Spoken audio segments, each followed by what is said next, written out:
रिया एक अमीर घर की बेटी थी, इसीलिए उसका रिश्ता भी एक अमीर घर के बेटे रमेश के साथ तय हो गया था। तभी वहाँ पर रिया के बचपन की गरीब दोस्त पायल वहाँ पर आ जाती है और कहती है, अरे रिया, हमने तो बचपन में ही तय किया था कि हमारी शादी एक ही दिन होगी और तुमने तो मुझसे पहले ही शादी तय कर ली, मुझे बताया भी नहीं। ये सुनकर रिया की सास बोलती है, अरे पायल बिटिया, मेरा एक और बेटा है कमलेश, क्या तुम उससे शादी करोगी? ऐसे तुम दोनों सहेलियां सारी उम्र एक ही घर में खुशी खुशी रह सकती हो। तो वहाँ पर मौजूद सभी लोग रिया की सास के इस सुझाव से खुश हो जाते हैं और पायल भी खुशी खुशी रिश्ते को हाँ कर देती है। दोनों अमीर और गरीब सहेलियों की एक ही घर में शादी हो जाती है। शादी के अगले दिन पायल कमलेश से पूछती है, नीचे इतना बड़ा घर है, इतने खाली कमरे पड़े हैं, तो हम इस ऊपर कमरे में क्यों रह रहे हैं? इस कमरे में तो पंखा भी नहीं है, जबकि नीचे वाले सारे कमरों में एसी तक लगे हुए हैं। तो कमलेश कहता है, मैं माँ का सगा बेटा नहीं हूँ, मैं सौतेला बेटा हूँ। तो पायल बोलती है, तो क्या हुआ, आप सौतेले बेटे हैं, मैंने देखा है आप माँ की कितनी इज्जत करते हैं। इसके बाद पायल को माँ की आवाज़ आती है, अरे पायल की बच्ची कहाँ पर मर गई? ये आवाज़ सुनकर पायल दौड़ते हुए नीचे आती है और बोलती है, क्या हुआ माँ? तो माँ कहती है, ऊपर क्या कर रही हो, तुम्हें पता नहीं है नीचे कितना काम पड़ा हुआ है? चलो घर की सफाई करना शुरू करो अभी। उधर से रिया भी आ जाती है। वो बोलती है, चलो पायल, हम दोनों मिलकर काम निपटा लेते हैं। तो माँ बोलती है, रिया तुम्हें काम करने की कोई ज़रूरत नहीं है, सारा काम पायल खुद ही कर लेगी। तो रिया पूछती है, घर में इतने नौकर तो हैं, तो सारा काम पायल क्यों करेगी? तो माँ बोलती है, जब हमारे पास पायल जैसी नौकरानी आ गई है तो हमें इन नौकरों की क्या ज़रूरत, मैं अभी इन नौकरों को छुट्टी दे देती हूँ। रिया को माँ का ये व्यवहार बहुत ही बुरा लगता है और पायल बेचारी काम करना शुरू कर देती है। रिया जाकर रमेश को सारी बात बताती है। तो रमेश कहता है, मैं और बाबा माँ को समझा समझा कर थक गए हैं कि मुझ में और कमलेश में इतना ज़्यादा भेदभाव ना करें, पर वो समझती ही नहीं। अगले दिन माँ घर के सारे नौकरों को घर से हमेशा के लिए छुट्टी दे देती है और बेचारी पायल से घर के सारे काम करवाती है। तभी रिया माँ से पूछती है, माँ, मैं और पायल दोनों इस घर की बहुएं हैं, तो हम दोनों के साथ आपको एक जैसा व्यवहार करना चाहिए। या तो हम दोनों से काम करवाएं या एक से भी नहीं। आप पायल से काम करवाती हैं और मुझसे काम नहीं करवाती। इतने पर माँ बोलती है, रिया तुम एकदम से चुप हो जाओ, तुम तो मेरे सर पर ही चढ़ती जा रही हो। अरे तुम्हारे लिए तो अच्छा है कि तुमको कोई काम नहीं करना पड़ता, और मेरा बेटा सिर्फ रमेश है और मेरी बहू केवल तुम हो। कमलेश और उसकी बीवी पायल इस घर में नौकरों की हैसियत से रह रहे हैं और अब चुपचाप अपने कमरे में चली जाओ, और अगर तुम्हारे जुबान पर दोबारा पायल का नाम आया तो तुम्हें घर से धक्के देकर बाहर निकाल दूंगी मैं। माँ का ऐसा अवतार देखकर रिया के होश उड़ जाते हैं। रिया घर में रानियों की तरह एसी में रहती और पायल और कमलेश को गर्मी में सोना पड़ता। ऐसा ही चलता रहा। तो एक रात पायल रोते हुए कमलेश से कहने लगी, कमलेश जी, मैं इतना अत्याचार और नहीं सह सकती। माँ जी तो हमसे सीधे मुंह बात ही नहीं करती और घर का सारा काम भी मुझसे करवाती है। खाने को रूखी सूखी रोटी और रहने को बिना पंखे के कमरा। मैं अब और यहाँ पर नहीं रहना चाहती। तो कमलेश कहता है, पायल, मैं जानता हूँ तुम्हें बहुत दुख सहने पड़ रहे हैं, लेकिन देखना तुम एक दिन सब कुछ ठीक हो जाएगा। ऐसी बातें करते हुए दोनों ने रोते रोते रात बिताई।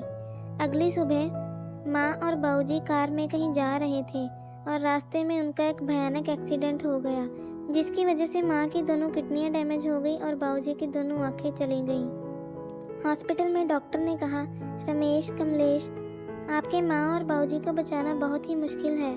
तो रमेश बोलता है, आप मेरी और रिया की आंखें और किडनी ले लें और माँ और बाबूजी को बचा लें। तभी कमलेश बोलता है, नहीं भाई, आपके सामने अभी सारी ज़िंदगी पड़ी है।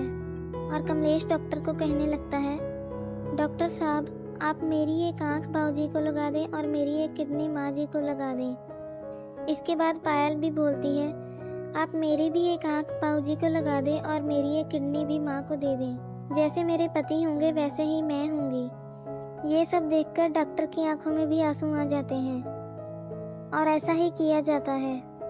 इसके बाद जब माँ और बाबूजी को कमलेश और पायल की कुर्बानी का पता चलता है तो माँ और बाबूजी कमलेश और पायल के कदमों में गिरकर रोते हुए माफ़ी मांगने लगते हैं। कि बेटा हमको माफ़ कर दो, हमने सारी ज़िंदगी तुम दोनों को बहुत तंग किया है और तुम दोनों ने हमारी जान बचाने के लिए खुद की ज़िंदगी को दांव पर लगा दिया, हमारे लिए इतनी बड़ी कुर्बानी दी। इसके बाद माँ कमलेश और पायल को सगी माँ से बढ़कर प्यार करने लगती है और सभी हंसी खुशी ज़िंदगी व्यतीत करने लगते हैं। जमुना 5 बेटियों की गरीब माँ है। पूरी दिहाड़ी काम करके वो अपनी 5 बेटियों का पेट पालती। आज काम पर जमुना ने ज़्यादा मेहनत करी थी तो उसको रोज़ के मुकाबले आज ज़्यादा पैसे मिले।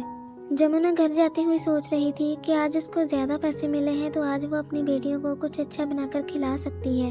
लेकिन तभी उसके मन में ख्याल आता है कि ये बारिश के दिन है, बारिश के दिनों में आगे काम मिले या ना मिले कोई गारंटी नहीं, तो मुझे सोच समझकर खर्चा करना होगा। तो वो थोड़े से दाल चावल खरीद कर घर चली जाती है।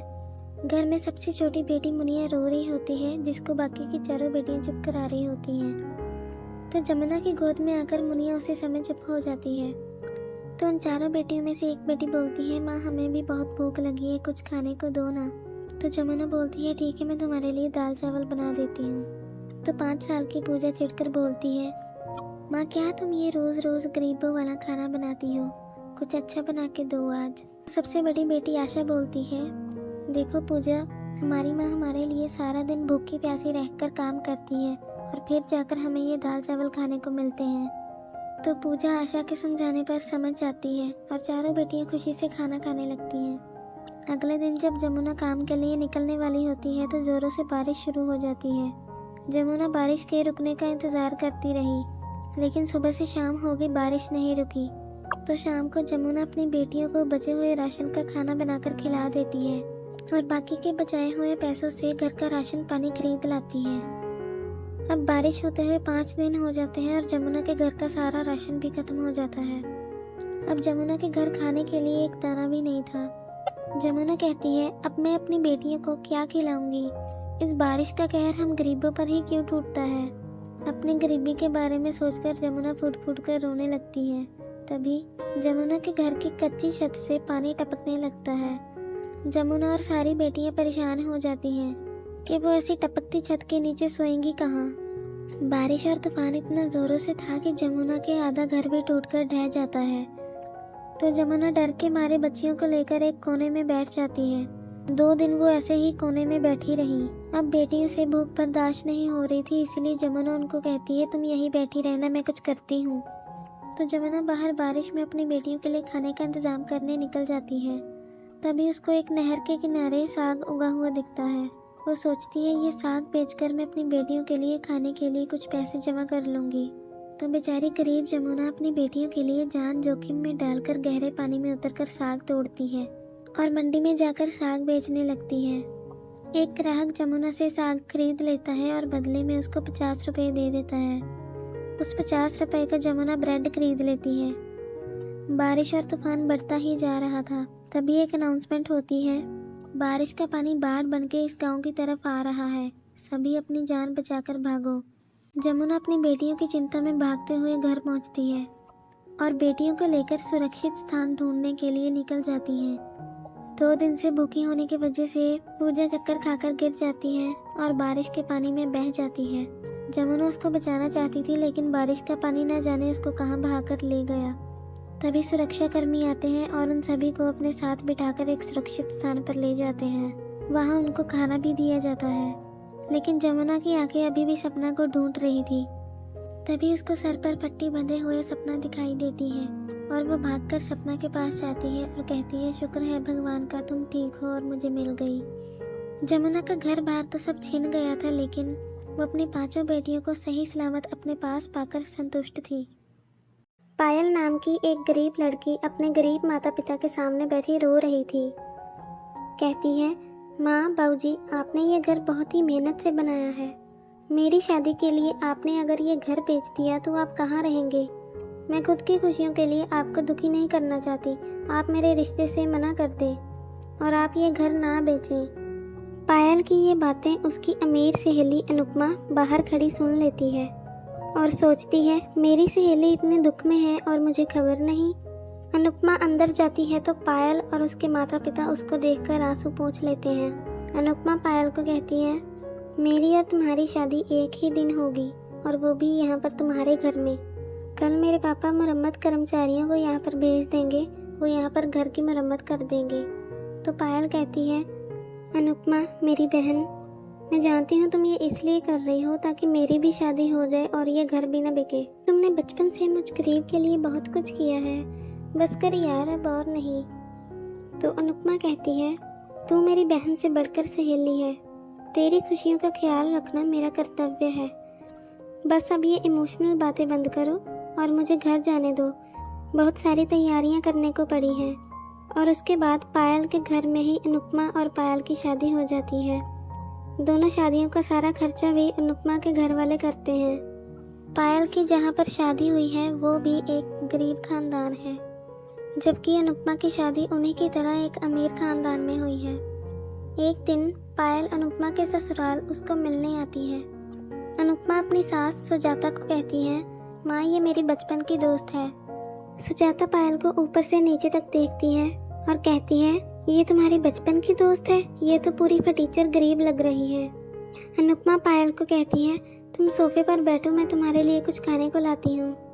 तो सुजाता बोलती है, ऐ लड़की, तुम्हारा जो भी नाम है, तुम्हारी औकात नहीं है हमारे सोफे पर बैठने की। फर्श पर बैठो, पानी पियो और निकलो, और दोबारा यहाँ पर अपने मनहूस शक्ल लेकर मत आना। इतने पर अनुपमा का ससुर बोलता है, अरे पायल बेटियाँ, तुम सुजाता की बातों का बुरा मत मानना, ये बोलने से पहले कुछ भी नहीं सोचती। तो पायल बोलती है, अरे नहीं काका, मैं काकी की बातों का क्यों बुरा मानूंगी, ये मुझसे बड़ी हैं, ये मुझे कुछ भी कह सकती हैं, इनका हक है। और अनुपमा से कहती है, अच्छा ठीक है अनुपमा, मैं चलती हूँ, माँ जी मेरा राह देख रही होंगी। ये कहकर पायल वहाँ से चली जाती है। अनुपमा मन ही मन सोच रही होती है कि मेरी बहन पायल बहुत ही दुखी होकर गई है यहाँ पर, बहन मुझे माफ़ कर दो। पायल जब भी अनुपमा से मिलने आती तो अनुपमा की सास उसको बेइज्जत कर देती, पर जब अनुपमा पायल के ससुराल जाती तो अनुपमा की वहाँ पर काफ़ी अच्छे से मेहमान नवाजी की जाती। अब 2 साल के बाद अनुपमा 8 महीने की गर्भवती थी और उधर पायल की तरफ से अभी ऐसा कुछ नहीं था। तो पायल की सास उसको इस बात पर काफ़ी कुछ सुना देती थी। एक दिन काम करते करते पायल का हाथ लग जाता है और कांच का गिलास गिरकर टूट जाता है। तो उसकी सास उसको बहुत खरी खोटी सुनाती है, 5 मनहूस कहीं की, कितना नुकसान कर दिया मेरा। वो कौन सी मनहूस खड़ी थी कि मैं इसको अपने घर बहू बनाकर ले आई। उधर तुम्हारी सहेली देख, 1 महीने बाद एक बच्चे को जन्म देगी और तू यहाँ पर 5 कहीं की। तो पायल बहुत ज़्यादा रोती है। एक दिन पायल फिर से अनुपमा को मिलने गई। वो दोनों अनुपमा के कमरे में बैठी हुई थी, तभी वहाँ पर अनुपमा की सास आ जाती है और कहती है, अनुपमा मैंने तुम्हें कितनी बार कहा है कि इस समय इस बाज का साया मत ले, तुम्हारे लिए अशुभ है। और पायल को बेइज्जत करके घर से निकाल देती है। उसके बाद अनुपमा को हॉस्पिटल ले जाया जाता है और पायल भी वहाँ पर पहुँच जाती है। तभी अनुपमा की सास उसके ससुर के साथ बातें कर रही होती है कि अगर अनुपमा बहू को बेटी हुई तो हम उसको जान से मार देंगे, क्योंकि मुझे तो सिर्फ पोता ही चाहिए। पीछे खड़ी पायल ये सब सुन लेती है और सोचती है अनुपमा की सास की इतनी गंदी सोच है। कुछ समय बाद अनुपमा एक बेटी को जन्म देती है।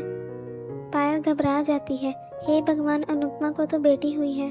तो पायल चुपके से अंदर जाती है और तब अनुपमा बेहोश पड़ी होती है और बेटी को उठाकर अपने घर ले आती है। जब अनुपमा को होश आती है तो वो अपनी बेटी को वहाँ पर ना पाकर रोने लगती है।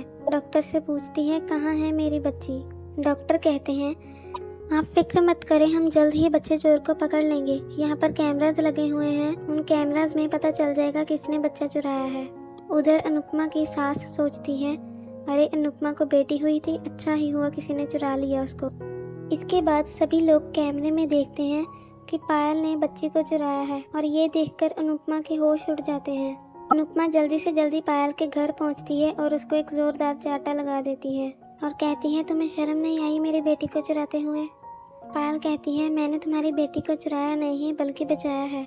पायल उसको सारी बात विस्तार से बताती है। ये सब सुनकर अनुपमा कहती है, मेरी सास की इतनी गंदी सोच है। तो अनुपमा पुलिस स्टेशन जाकर अपनी सास को पुलिस के हवाले कर देती है और अपनी बच्ची को घर ले आती है और परिवार के साथ खुशी से रहने लगती है। उसके कुछ अरसे बाद पायल भी गर्भवती हो जाती है और एक प्यारे से बच्चे को जन्म देकर अपनी ज़िंदगी खुशी से बसर करती है।